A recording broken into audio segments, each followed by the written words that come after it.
समस्त को नमस्कार आम चैनल जेसी क्रिएशन को आज आम डिस्कसन करवा most important MCQ question based होची नेटवर्क एलिमेंट्स उपर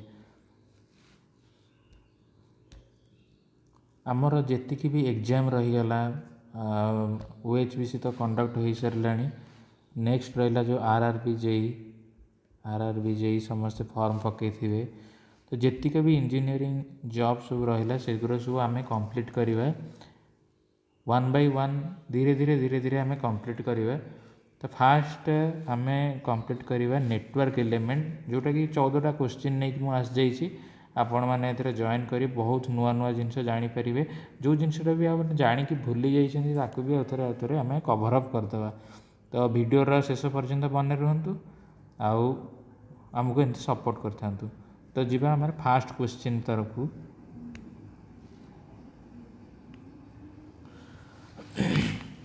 fast question the following are the fundamental laws for the studying an electric circuit ପାଇଁ fundamental law कोटा है परियो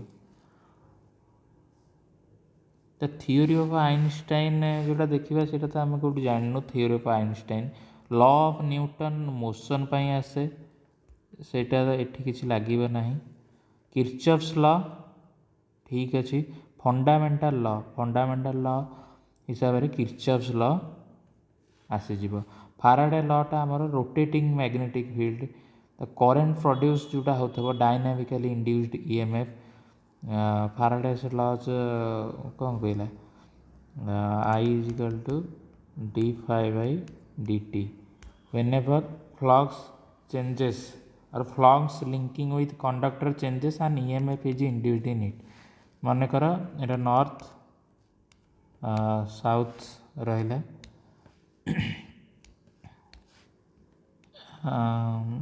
कंडक्टर रहा कंडक्टर सहित ये जो फ्लक्स लिंकिंग रोचे जदि किसी चेंज हुए सॉरी कंडक्टर सहित फ्लक्स लिंकिंग रे जदि चेंजेस हुए ताले सही कंडक्टर रे गोटे voltage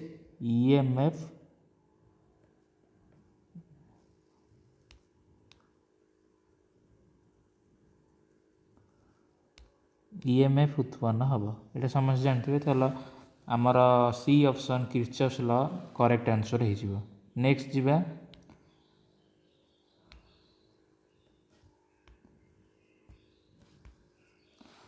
what are the order of resistivity of conductive material resistivity केते रहा आमर मन रखा क्वेश्चन मन रखा पड़े गोटा जेई हाँ तो एतिक तो आम कर गोटा जेई हवा 50-60 हज़ार इनकम करिया कि 70,000 इनकम करिया तो एतिक तो पड़ो ना तो ठीक अच्छे यहाँ मन रखा आम कौन 10⁻⁻6 ohm metre to 10⁻⁻8 ohm metre रेडी समस्त जेई बनवा ठीक अच्छे ओके जेई बनवा न बनवा कि गोटे टफ कंपटीशन दवा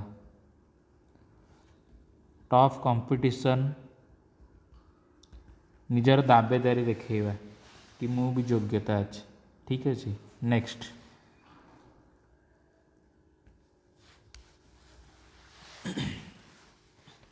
the conductance of electric circuit is analogous in magnetic circuit conductance is equal to 1 by resistance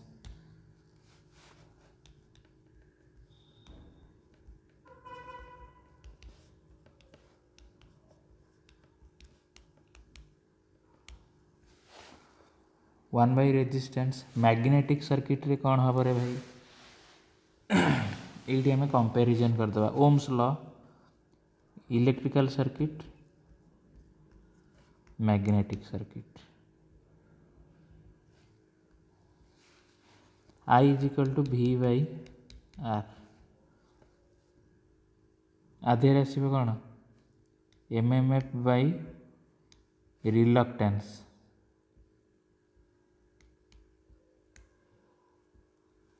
जोटा कि phi flux is equal to MMF by reluctance तो इलेक्ट्रिकल रे आमर आसे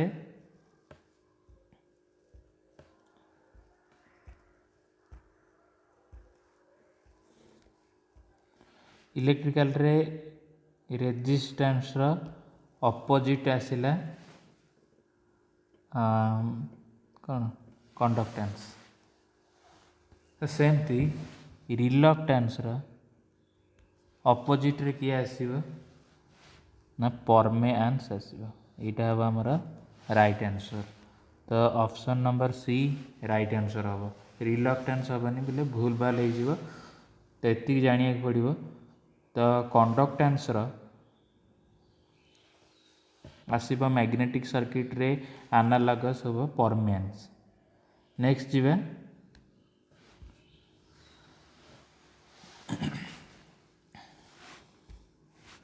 if three resistor in delta network are equal in value, then what will be the value of each resistive branch in the star network?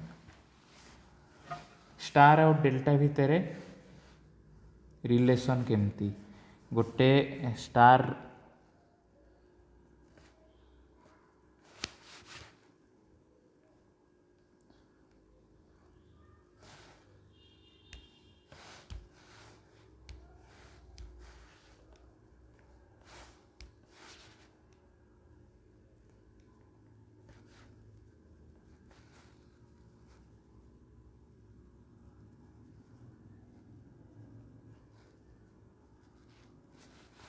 Star और delta भितर ये resistance value भितर गोटा relation रोची मन रखा 3 star is equal to delta.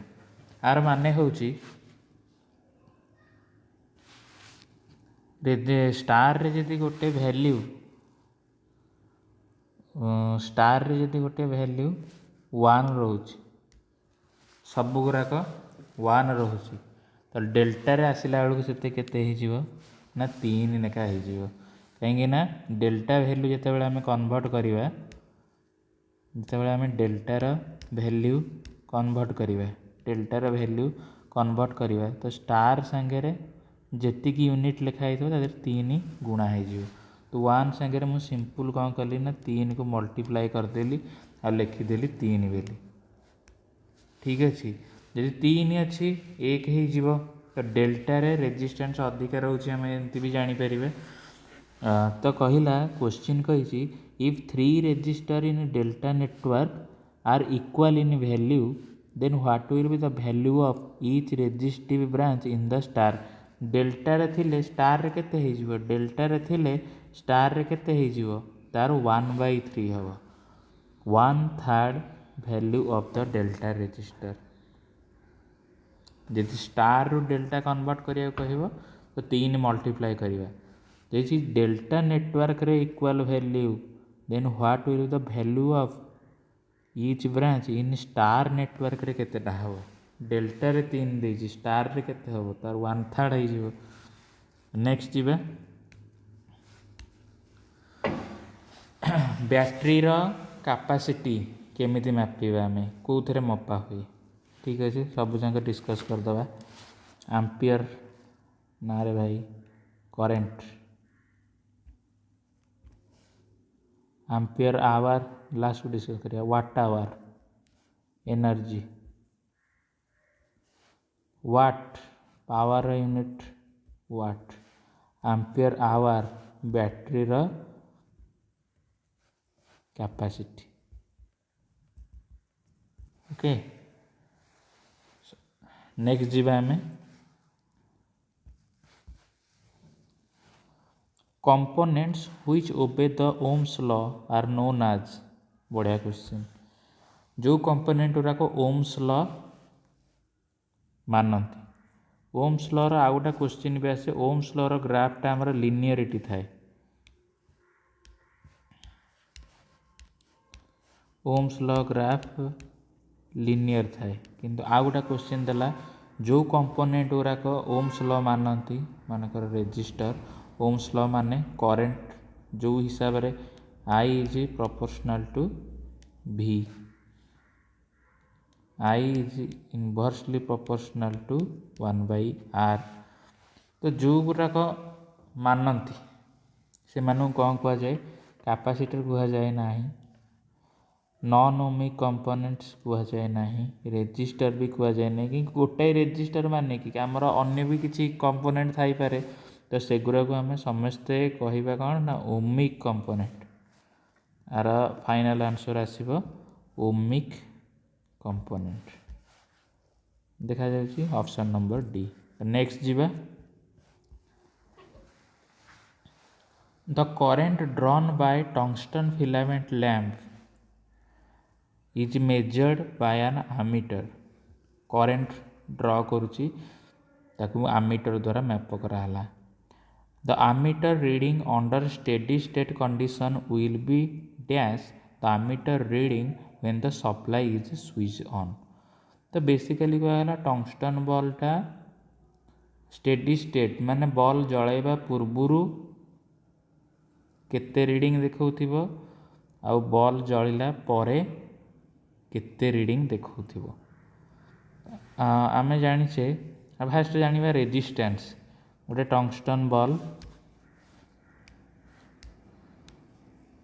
Ball भितर filament, ये फिलामेंटा आमर पीटीसी रे जाउची ना एनटीसी रे जाउची, तो देखिदेबा यहाँ कौन PTC positive temperature coefficient of resistance.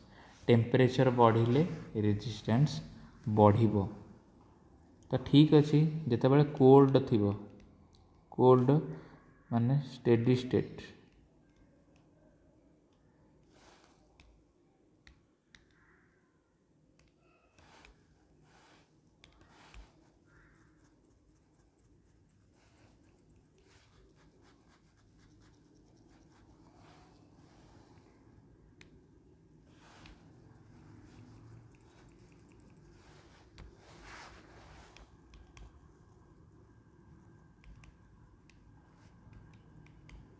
Cold कौन रहिबो टेम्परेचर बढ़िले रेजिस्टेंस बढ़िबो, टेम्परेचर कमिले रेजिस्टेंस कम थिबो, रेजिस्टेंस कम थिबो, रेजिस्टेंस कम थिबो। आउ हॉट रे रेजिस्टेंस अधिका रहिबो। तो करेंट कौन हम करेंट ये इनवर्स हम जो रेजिस्टेंस अधिका ये करेंट चेंज कर दूची कलर मु ठीक अच्छे ओके। रेजिस्टेंस जदि है रेजिस्टेंस कमी माने करेंट बढ़िबो, ये रेजिस्टेंस बढ़ी माने करेंट कमिबो। तो सी कौन कही the ammeter reading under steady state condition will B, steady state condition रे ammeter reading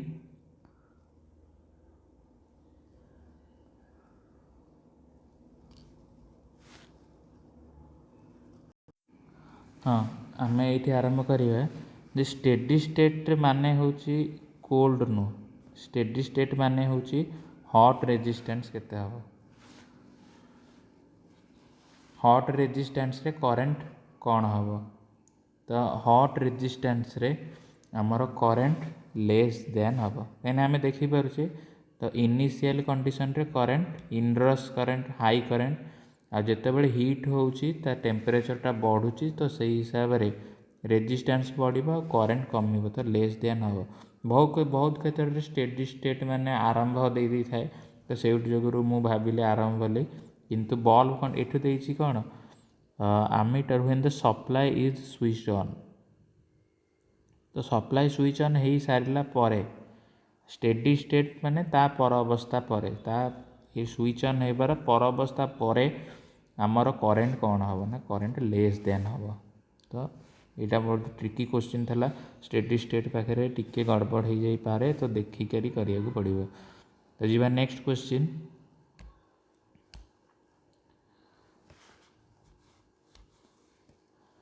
A supply voltage of 230 volt 50 hertz residential building को दिया गला, what is the equation for the instantaneous value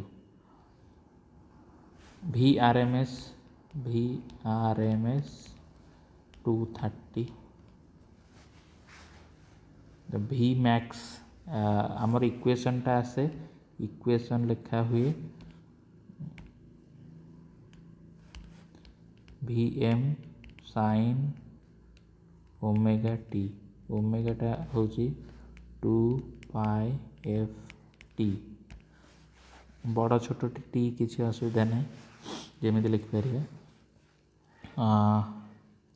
we R M S रहा आम जाने V maximum is equal to V R M S into √2 जोटा कि 230 into √2 1.41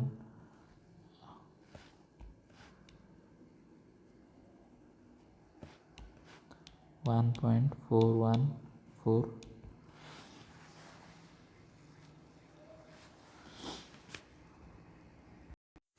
जोटा कि आसो 325 पाखापाखि आसो ये भोल्ट आसीगला और 2π/f 2π हूँ 22/7 22/7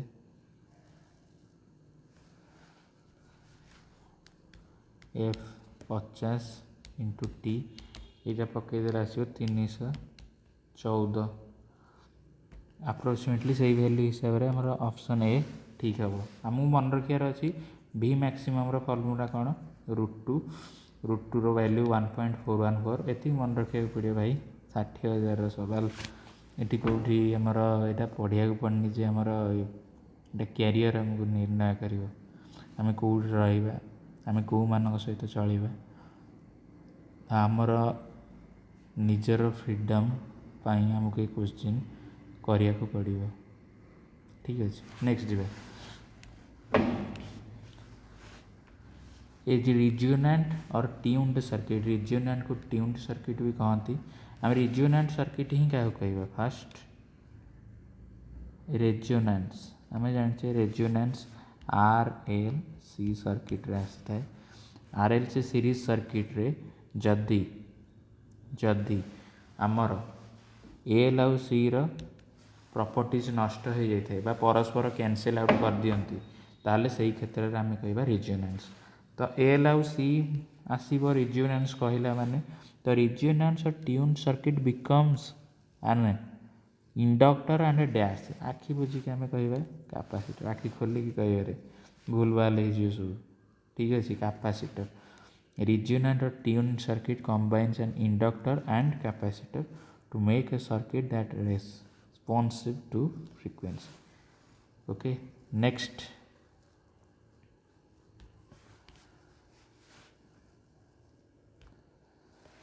If a power of 100 watt is being supplied across a potential difference of 200 volt, find the current flowing through the circuit. I is equal to V by R.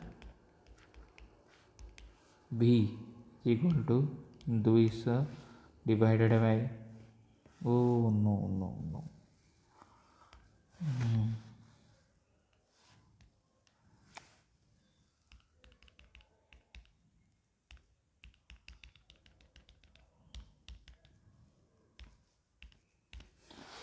P is equal to VI. I is equal to P by V. P is equal to 100 by V is equal to 200. 0.5 खत्म चलो which of the following value complex current wave is equal to the square root of the sum of square of RMS value of individual component RMS value peak value हेनी peak value is the maximum value आम जो graph देखा यही graph रे आमर यहाँ आसो आमर VM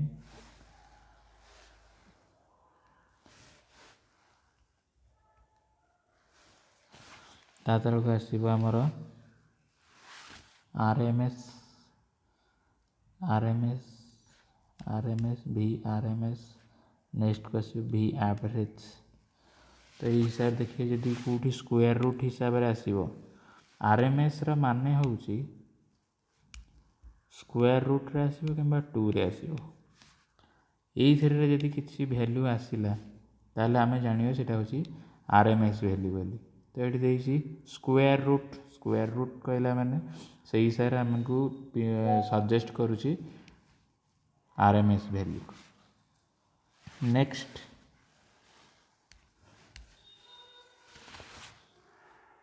calculate the DC resistance of 100 meter roll of पूरा calculation ऊपर ठीक है किसी डरबार नहीं. Calculate the DC resistance R is equal to rho L by A. Rho कही केते rho ohm meter 1.72 into 10 to the power minus 8 into L कही 100 meter divided by A कही area 2.5 mm square गोटे मीटर 100 सेंटीमीटर 100 इंटू सेंटीमीटर ठीक है 100 into गोटे centimetre केते 10 mm तो 10 to the power 3 mm यदि mm रु मु कन्वर्ट करी mm स्क्वायर देछि मीटर को कन्वर्ट करी तो तार रिवर्स हो जिवो 10 to the power -3 आ mm स्क्वायर अछि 10 to the power -6 यदि समस्या बुझी पाइल 10 to the power 3 थिला ताको जेहेतु mm हमको मीटर स्क्वायर करिया पड़ियो तो 10 to the power -6 हो गला. तो देखो ये दुईटा पॉजिटिव रे अछि ये दुईटा कटिबो 10 to the power -6 हबो आउ 10 to the power -6 10 to the power -6 कटि गला. तो 1.72 डिवाइडेड बाय 2.5 आंसर आसी जीवो 0.688 केमी जानले आगुर कर दे ठीक है चल कैलकुलेट करिया पड़ो. Thank you. नेक्स्ट जी Which of the following equation sometimes referred to as Ohm's law of magnetic circuit? Ohm's law I is equal to V by R.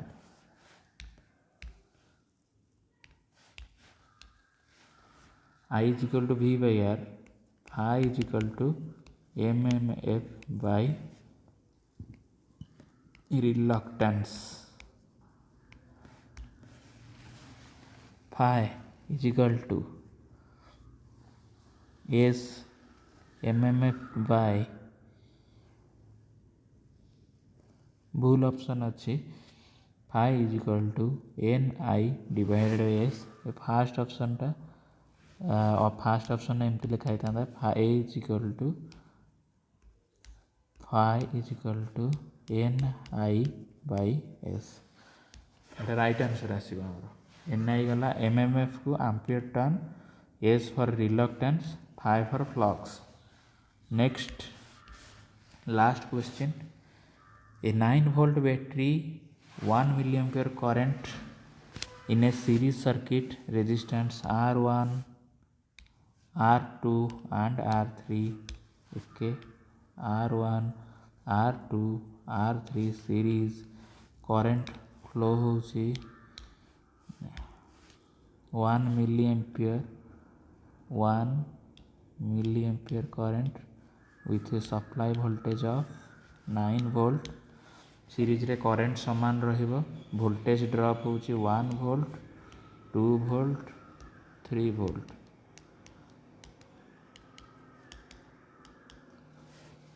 The केमी जानिबा रेजिस्टेंस रे value R is equal to V by I. R1 V by I first 1 voltage divided by 10 to the power -3 is equal to 1k ohm. R2 2 divided by V by R 2 divided by 10 to the power -3 is equal to 2k ohm. Then R3 is equal to 3 divided by 10 to the power -3 3k ohm. 1 2 3 1 2 3.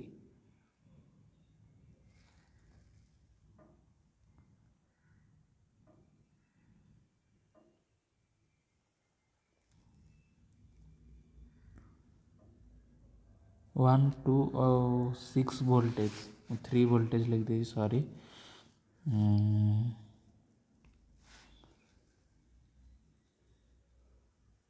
एटा आसवा आमर 6 voltage तो यहाँ आसीगला आमर 6 k ओम।